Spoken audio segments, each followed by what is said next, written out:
All right, I am moving on to level 2 CrossFit handbook, or I'm halfway through it. This one's going a lot faster than the first one. Level 1 was long.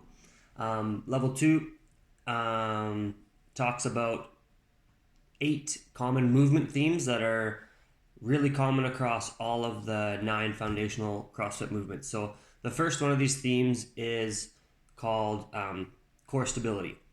So I put a couple quizzes up on my story. If you want to go answer those, maybe I'll give you the answers here and you can have a free pass on them. But I'll talk about them here.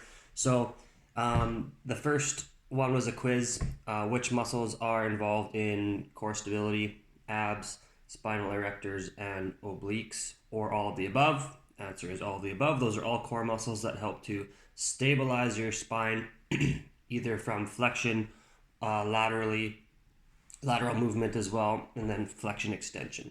So that was the second two pictures, or the second and third picture, I guess, that I just talked about was flexion or extension. Which is flexion? What's extension? So this is flexion.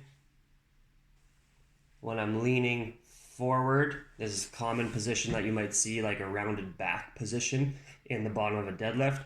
That is spinal flexion. Spinal extension is when you're kind of overarching that way. So that one is most commonly seen in the top of an overhead press, right? So someone, if they've got tight shoulders especially, they need to arch their back in order to get that bar straight up overhead.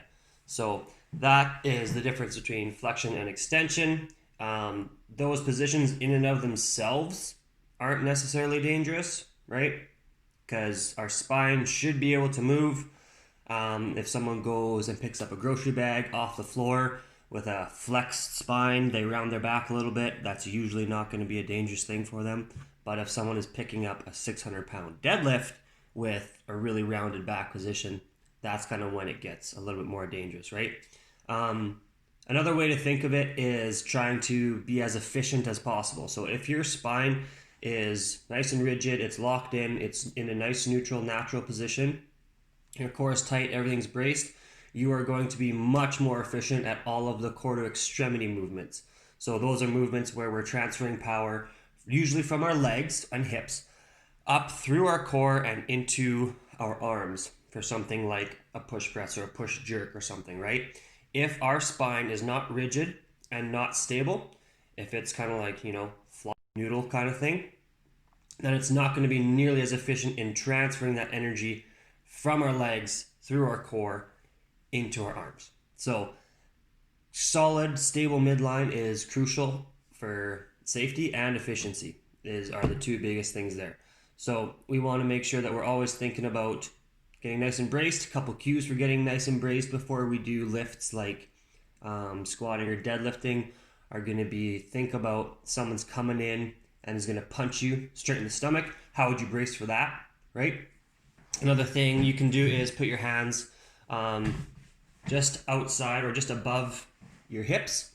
And then when you breathe in, I want you to think about filling that your entire abdomen with air. So when you breathe in, you'll actually see my hands move out, right? So when I breathe in again, I'm filling up that whole area with air. That's going to lock everything in. You actually have almost like your own weight belt in your anatomy, in your core.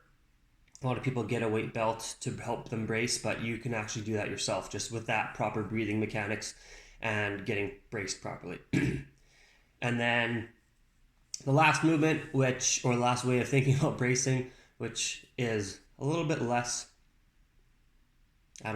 proper. Think like you're going to take a poop and you're going to, you got to get it out. So you're bracing hard. That's those 3 common ways that we talk about it, or I've used it with people. You can also think about keeping your rib cage down towards your belly button. So that one is going to be really common to keep your abs on tight, especially if you are in that overhead position and you're arched. Think about bringing your rib cage down towards your belly button, and that's going to keep your core on tight and more stable. So that's core stabilization, why it's important, and a couple ways to make sure that you're doing it or think about it. If you have any questions on it, let me know.